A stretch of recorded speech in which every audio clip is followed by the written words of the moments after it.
पूर्वदेखि पश्चिमसम्मै बाँदरको बिज्याइले अहिले देशको मध्य पहाडको ठूलो जनसङ्ख्यालाई नराम्ररी पिरोलिरहेको छ।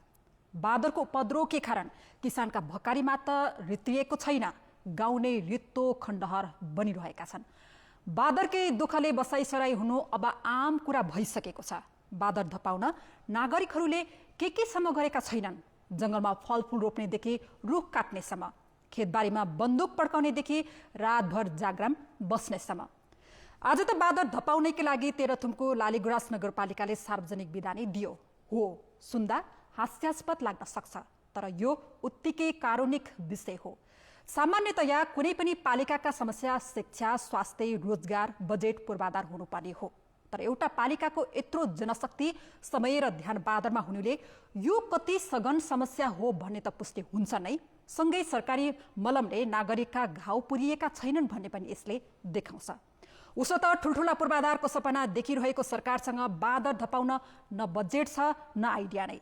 हुन्थ्यो त एकाध वर्ष अघि नै यो समस्या निमित्तान्य भइसक्थ्यो।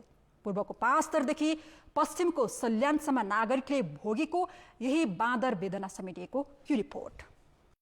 आहाराको खोजीमा गाउँ पस्ने जंगली बाँदरको उपद्रवले धनकुटा भिरगाउँको किन्ताङका किसान दिक्क छन्। छथर जोरपाटीको तेलिया र चौबिसेको कुरुले र सदरमुकाम नजिकको ठोका बस्तीमा पनि बाँदरको आतंक उस्तै छ। पातलो बस्ती भएका यी ठाउँमा जंगली जनावरबाट बाली जोगाउन किसानलाई बर्खाका 5 महिना खेतबारीमै बिताउनुको विकल्प छैन। बाँदरकै दुःखले धेरै ठाउँमा खेती नै हुन छाडेको छ। गहुँ छरेको थियो, त्यसमा लगभग 75% त बाँदरले नै खाइदियो। मकै असाध्दैन। अहिले तपाईँको मकै यत्तिको 3 फुट जतिको हाइट भएको छ, सबै नै भाँच्न थालिसक्यो। त्यसको त्यो जुन धान चमारा नआइकन है पुरै नै भाँच्न थालिसकेको छ अहिले। पहिले हामी सानो हुँदा थाहा पाउँदा बाँदर बस्तीमा पस्दै नै थियो। जङ्गलमै हुन्थे, छेउसम्म अलिअलि भ्यायो भने छेउसम्म भ्याउँथ्यो, नभए रुगालो मान्छे भयो भने बाँदर बस्तीमा पस्दैन थियो। अहिले त हप्काइ खान थालेको छ। धनकुटाका केही स्थानीय तहमा हरेक वर्षको योजना तर्जुमा गर्दा बाँदर नियन्त्रण नै पहिलो एजेन्डा हुने गरेको छ। तर त्यसले किसानको दुःख कम भएको छैन। बाँदरमाथि खोज अनुसन्धान गरिरहेका धनकुटाका विकास अधिकारी विशेष गरी रातो बाँदरले कृषि बालीमा बढी क्षति पुर्याउने बताउनुहुन्छ। बाँदर अहिले आफ्नो आहाराका लागि 45% जंगल र 55% मान्छेले लगायतको खेतीबालीमा निर्भर रहेको उहाँको अनुसन्धानले देखाएको छ। बाँदरले जब बालीमा छिर्यो अनि समस्या भएको अहिले को निराकरण गर्न के गर्नु पर्यो त भन्दाखेरि हामीले व्यवस्थापनको पक्षमा कुरा गर्दाखेरि चाहिँ बाँदरलाई जुन हाम्रो कृषि बालीमा निर्भर छन् बाँदरहरू, ती बाँदरलाई खाद्यान्न व्यवस्थापन गर्न सक्नु पर्यो। कि त पहिलो कुरा त्यो, कि त रातो बाँदर जुन त्यो एकदमै धेरै क्षति गर्ने प्रजातिको बाँदर छ, त्यो बाँदरलाई व्यवस्थापनका पक्षमा चाहिँ राज्यले कानुन निर्माण गर्नुपर्छ। ढेडु र बाँदरले बालीनाली नष्ट गर्ने क्रम बढेपछि पाँचथरको फिदिम नगरपालिका 4मा स्थानीयले सामूहिक गस्ती गर्न थालेका छन्। बाली जोगाएर बाँदर धपाउन प्रत्येक घरबाट 1 जनाका दरले जम्मा भएर पहरा दिन थालिएको हो। फिदिम 4को थाकले सालघारी, थापाटार, तिरतिरे र सारन्तासँगै हेवा खोला क्षेत्रमा बाँदरको दुःख धेरै छ। खेतबारीमा पाकेको मात्रै नभएर भर्खरै लगाइएका खेतीको टुसा, बोट बिरुवाको पालुवा र घरमा भण्डारण गरिएको मकै लगायतका अन्न समेत बाँदरले खान थालेपछि धपाउने रणनीति बनाएका हुन्।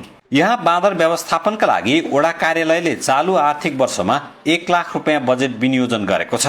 यो रकम बाँदर धपाउन पहरा दिन खट्नेको खाजामा खर्च गरिन्छ। यस्तै कुम्मायक गाउँपालिका 1ले बाँदरबाट मकै बाली जोगाउन 9 जना हेरालो राखेको छ।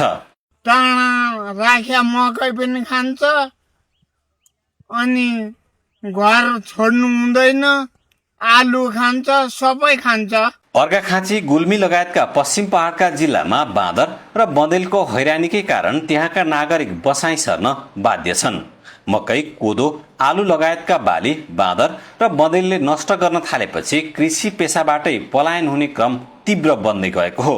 वन्यजन्तुको दुःखले खेती जोगाउनै नसकेपछि रोजगारी र सुरक्षित जीवनको खोजीमा जिल्लाका 8 स्थानीय तहबाट वर्षेनी बसाइ सराई गरी जानेको संख्या अर्घाखाँचीमा वार्षिक 1700 रहेको छ। बाँदरले अब दिनभरि अब रातभरिको लागि अब बँदेल, अब दिनमा त सायद अलिअलि हल्का फुल्का जोगाउन पनि सकिन्थ्यो, रातिमा त अब बस्ने कुरो पनि भएन। यसको लागि अब तारबार गरेर हुन्छ कि के गरेर हुन्छ, यसमा केही संरक्षण गरिदिए राम्रो हुन्थ्यो भन्ने हाम्रो सुझाव छ। बाँदरले गर्दाखेरि यो जुन बर्के खेती चाहिँ पनि मकैमा चाहिँ बढी चाहिँ उ गर्यो र समस्या भयो। अनि अहिले आएर हिउँदे खेती यो चाहिँ सामान्य चाहिँ तरकारी बारी पनि मान्छेले जोगाउन नसक्ने परिस्थिति भयो। मकै छरो आएर खाने, बाँदर आउने, घर घरै आउँछ, अब मृग आउँछन्, धेरै त अझै बँदेलै आउँछ के। कस्ताको त अब त्यो मूलबारी भनिन्छ, सानो मूलबारीमा त्यस्तो आएर तिनी अब पुरा क्षति गर्छ। शीतगङ्गा, भूमिका स्थान, मालारानी, छत्रदेव, पाणिनी र सन्धि खर्कका वन क्षेत्र नजिकका बस्तीहरूमा समस्या झन गम्भीर देखिएको छ। यी क्षेत्रका किसानले क्षतिपूर्तिको माग गर्दै आर्थिक वर्ष 2079-80 देखि 2082-83 सम्म डिभिजन वन कार्यालय अर्घाखाँचीमा झण्डै 600 निवेदन दिएका छन्। बाँदर बँदेलबाट बाली जोगाउन र वन कार्यालयले स्थानीय तहसित समन्वय गरी गत वर्ष 20 जना हेरालो राखे पनि प्रभावकारी हुन सकेको छैन। यही समस्यालाई अर्घाखाँचीबाट निर्वाचित सांसद हरिप्रसाद भुसालले सरकारको ध्यानाकर्षण गराउनु भएको छ। बाँदर र बँदेलले घरबाटै खेद्न सुरु गरिसके। पहिलो कुरा, चराले खेती उम्रनै दिँदैन, जेनतेन उम्रिए भने मृगले हुर्कन दिँदैन, जसो तसो हुर्किएछ भने बँदेलले फल लाग्न दिँदैन, अनि भाग्यले फल लाग्न सकेछ भने बाँदरले पाक्न दिँदैन। उता सल्यानमा पनि बाँदर, बँदेल र दुम्सीले बाली नालीमा क्षति पुर्याउनुका साथै मानिस र घरपालुवा जनावरमाथि आक्रमण गर्ने घटना बढेका छन्। बाँदर, बँदेल र दुम्सीले मकै, गहुँ लगायत बाली नालीमा ठूलो क्षति पुर्याइरहेका छन्। बाली जोगाउन किसानहरू रातभर बारीमै जाग्राम बस्न बाध्य छन्। वर्षेनी हुने क्षतिका कारण केही ठाउँमा खेती लगाउनै छाडिएको छ। डिभिजन वन कार्यालय सल्यानका अनुसार अघिल्लो आर्थिक वर्षमा बाली नाली, पशु तथा मानिसमा भएको वन्यजन्तुको क्षतिबारे राहतका लागि 114 वटा निवेदन परेका थिए। चालु आर्थिक वर्षमा 129 जनाले राहतका लागि निवेदन दिएका छन्। बाली नालीमा क्षति पुर्याएको भनेको 103 जनालाई चाहिँ बाली नालीमा क्षति पुगेको राहत चाहिँ वितरण गरिसकेको। पाल्पाका किसान पछिल्लो 10 वर्ष यता बाँदरबाट पीडित छन्। वर्षभरि खाने खेती हुलका हुल आउने बाँदरले एकैछिनमा सखा पार्दा किसान आफैले गरेको प्रयास परिणाममुखी हुन सकेको छैन। पाल्पाका 10 वटा स्थानीय तहले हरेक वर्ष वन्यजन्तु नियन्त्रण गर्ने नीति तथा कार्यक्रममा उल्लेख गर्छन्, तर बजेट भने विनियोजन गर्दैनन्। रिब्दीकोट गाउँपालिका वडा नम्बर 1 ले भने गत वर्ष वडामा 9 जना हेरालो राखेको थियो। यस वर्ष पनि राख्ने योजना बनाएको छ। यस वर्ष 160 मिटर क्षेत्रमा काँडेतार लगाउने योजना छ। मान्छे सहर पसेपछि गाउँमा बाँदरले नै राज गरेको किसानको गुनासो छ। डिभिजन वन कार्यालयले भने मानव वन्यजन्तु द्वन्द कम गर्न अमृसो, टिम्बुर, तेजपात लगायतका खेतीमा जोड दिनुपर्ने सुझाव दिएको छ। दुम्सी, बाँदर लगायतका विभिन्न मृगहरू भए आएर खेतीबाली जोगाउनै अति नै गाह्रो भएको छ। अहिले बाँदरको गाउँभरि बिगबिगी, अनि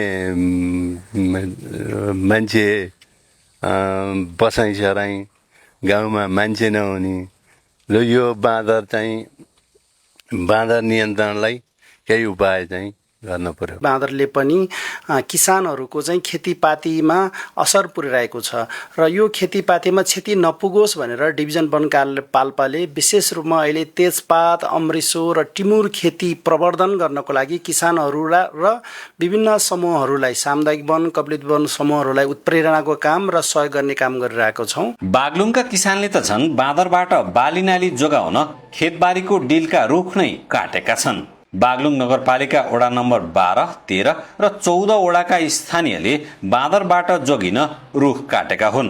यहाँ बाँदर 400-500 को होला आउने वन यो बुट्टाहरूमा बस्ने रुखहरूमा, अनि घरमा लगाएको सागसब्जी, कर्साबारी र पकाएको खाना समेत भित्रै पसेर खाइदिएको अवस्था रह्यो। कसरी हुन्छ हटाऊ भन्ने किसिमको एउटा अभियान अन्तर्गत यहाँका केही रुखहरू हटाइएका हुन्। बाँदर आतंकबाट अत्यन्त घर घरमा, गाउँ गाउँमा, भान्सा भान्सामा आक्रमण चाहिँ भइसकेपछि स्वयं गाउँलेहरूले चाहिँ आफै पैसा उठाएर आफै उहाँहरूले चाहिँ नि व्यवस्थापन गर्नुभएको। अध्ययनका अनुसार नेपालमा बाँदरको संख्या करिब 5 लाख छ। तिनीहरूका लागि औसत दैनिक 1000 मेट्रिक टन खाना आवश्यक पर्छ। त्यसको 50% खाना बाँदरले कृषि बालीबाट लिने गरेको अनुसन्धानले देखाएको छ, जसका कारण बाँदर र मान्छे बीचको द्वन्द्व बढ्दो छ। कान्तिपुर समाचारका लागि जिल्ला सहकर्मीहरूको सहयोगमा विनोद घिमिरे, धनकुटा।